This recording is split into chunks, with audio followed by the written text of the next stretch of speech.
Well, we're recording this so we can have it available for those who weren't able to maybe make it live, but this is our big annual announcement of winning top award-winning art in our Show Me Neighborhood Art Month. And I want to be sure and say hey to Elena Stevenson, who's on and is a member of the team for Show Me Neighborhood Art Month. And Deanna is on as well. I don't see her little video on my screen, but uh, Deanna kept us going with the website and the map that's available, and we'll stay there all year. But it was certainly important this month if people wanted to get out and see some of the art in person. She's the master of that, and an important part of the team. And thank you to her. And I see Nick down in southeast portion of Missouri. Marble Hill was very active and involved this year, so wanted to be sure and point them out. And we'll get going with this. Is again the July 2 announcements of our winners, and I think we need to share a little bit of background and a little bit of information as we jump before we jump into naming those. Show Me Neighborhood Art Month for, well, my slide still says week because it was originally a week, but we've changed it to a month. And this is a statewide University of Missouri extension art focused program. The whole point is to promote creative expression and public art made by residents, regardless of their skill level, as a contribution to sense of place and residents' sense of belonging. And that's always been our vision from the very beginning. And I believe this was year 3, at least, of this statewide effort. I always want to give a tip of the hat to kind of the origins of this. It began with something called Lawn Art with Neighbors. It was a grassroots program in Springfield from 2020 to 2023. The partners in that were Sculpture Walk of Springfield, Springfield Art Museum, Missouri State University Art and Design Program, and Greene County MU Extension. And when that kind of ended in 2023, MU Extension picked up the ball and took it statewide. And glad to have so many of you participate. And by the numbers, our participation has grown each year. 2024, we had 73 total registered sites. 2025, we dipped a little bit with 68, but we still had a high level of participation and some great art across the state. And in fact, these are some of the winners from 2025, some of my favorites, I think, over the years, maybe even a couple from 2024. Some colorful examples of art and a mural that a couple ladies did in Union, Missouri that won Best of Show. I think that was in 2024. A mural from Marquand, Missouri, and display of barn quilts. So there's been some great examples of art over the years, both what would one say, whimsical and folksy and creative, and some that involved multiple neighbors and creating and really community partnerships to make them happen. And we've always been excited to see those happen and honored to be able to recognize them in some way and really appreciate the sense of belonging that those bring for a community and for the artists themselves. 2026 was a banner year for us. No other way to say it. We had 118 total registered sites, which is a new record. On the voting mechanism through the website, we had 1,324 unique registered voters, which was again a new record for participation across the state. And also an increase, 82% of participants report an increased sense of belonging and love for their communities by participating. So we see that as a very positive thing. So we want to celebrate those numbers, but then it's also time to celebrate the winners. And so without much ado and without a drum roll, we'll just say the winners are by region. We're going to showcase them by region. The Northeast regional winner, I believe I saw Amy just jump on here. It's the 50th anniversary commemorative art collage. Amy Paris, Columbia, Missouri, Northeast regional winner. So congratulations to Amy in Columbia, Missouri for this group project and commemorative collage. Well done. This is publicly on display, of course. The next region, Northwest regional winner, the Rosie the Riveter mural by Ray Harvey in Concordia. Ray actually has several uh, murals in Concordia. I want to say like 4 or 5, uh, all with sort of a patriotic or historical theme. But for the Northwest region, this was the runaway winner among the judges and among the public who voted. So congratulations for Ray Harvey. Each of these regional winners will be receiving an award that's worthy of an artist, I think, and we'll celebrate them throughout the year in our materials as well. Southeast regional winner, Patriotic Dinosaurs. This is really, it was organized by Becky in Trehay, right, in Marble Hill, Missouri. Nick may be able to tell us exactly how many were up, but I think there's probably 10 or 12. I And think that I think there were 22. 22. Yeah. Oh, my word. Okay.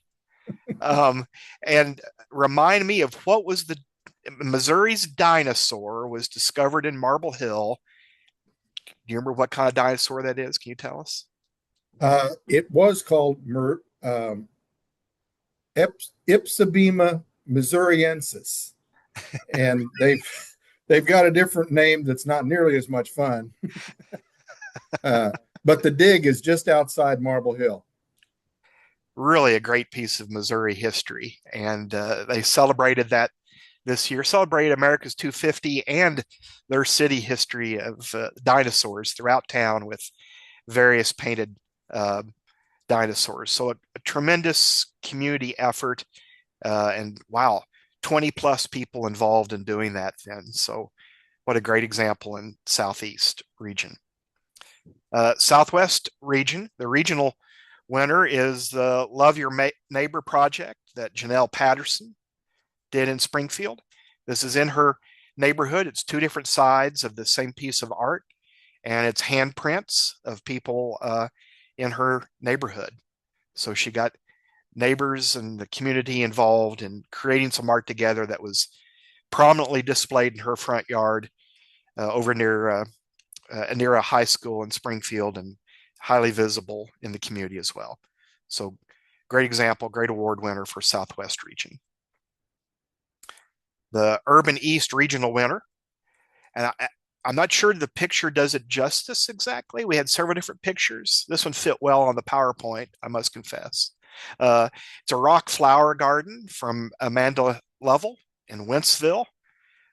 Colorful and creative, and for those who'd rather be creative than plant flowers, it's a great visual and a colorful rock flower garden that she came up with. And we love I think in this group for Show Me Neighborhood Art Week, there's always been I don't want to say favoritism, that's not the right word, but certainly everyone favors or really appreciates art projects that have used like reused materials, uh, easily attainable materials, and things that are really kind of showcase Missouri's folksy side a little bit as well. So this might be an example of that. Appreciate how she took the painted rock sort of idea that some communities have and but put a different spin on it in a new way. And voters apparently appreciate that too. The Urban West regional winner out of Lee's Summit is Jenny Edwards and her creative fairy garden that she put together for Show Me Neighborhood Art Month. And again, a lot of recycled materials and natural materials in this, and a lot of time and effort that went into her fairy garden there in Lee's Summit. So we celebrate that effort and that example of community public art. Well done, Jenny. The West Central regional winner, Jim Cox, and his stainless steel sculpture called Barrel of Monkeys. It was created this year and is on display in a city park in Sedalia. So a really fine, clever example of public art. Jim Cox, Barrel of Monkeys, Sedalia, Missouri, West Central regional winner. The East Central regional winner, and these are the MU Extension regions, is Artsy Alley, and I'm not sure on the name. I hate to massacre a name. I'm sorry.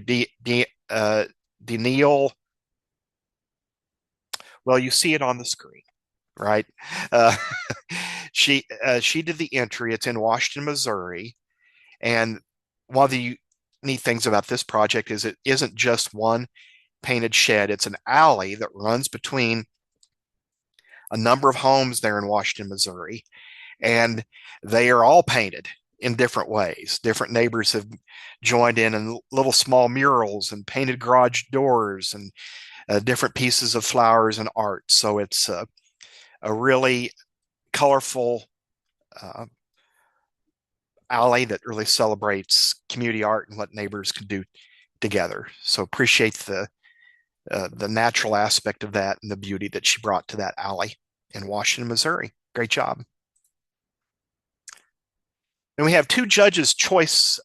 These are two that we thought really excelled that maybe got beat in a region by another recipient, but really were standout selections. And this is from Excelsior Springs, Mark Walter. And it's hard to tell this from this picture, but that is done with chalk. Excelsior Springs, for a couple of years now, has done a chalk art festival downtown, and Mark actually had 3 entries. This one is Please Remove Your Shoes, which was a top vote getter statewide and worthy of note for a Judge's Choice Award from across the state. Great job, Mark. And then here's Whimsical and Folksy. I think maybe this had an Indian origin, if I remember from the application. The Wind Horse by Christina Tilley in Goodman, Missouri. Also another outstanding Judge's Choice. And then the last 2 major statewide awards, we want to be sure and note to our, I'd say our to like the grand prizes, right? One is for the youth art. Hector Garcia, age 14, did a number of murals in Princeton and Mercer. I believe the whole submission package had 6 different murals that he had done and that are on display around town, and all really highly appreciated by people in that community, many of whom got on to vote and support his effort. And the Youth Art Award winner goes to Hector Garcia. We'll be sure and get him the Youth Award.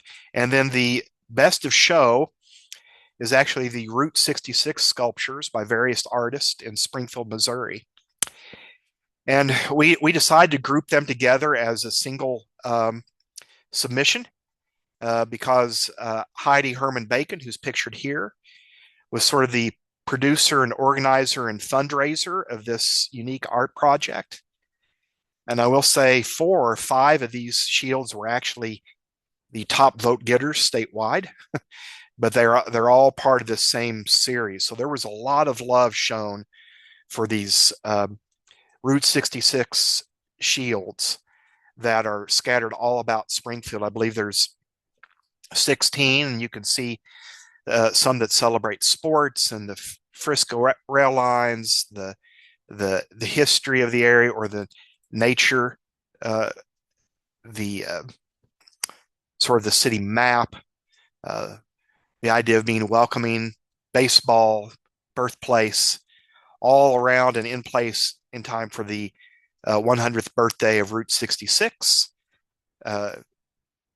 which got its name in Springfield, Missouri, and came through the city of Springfield.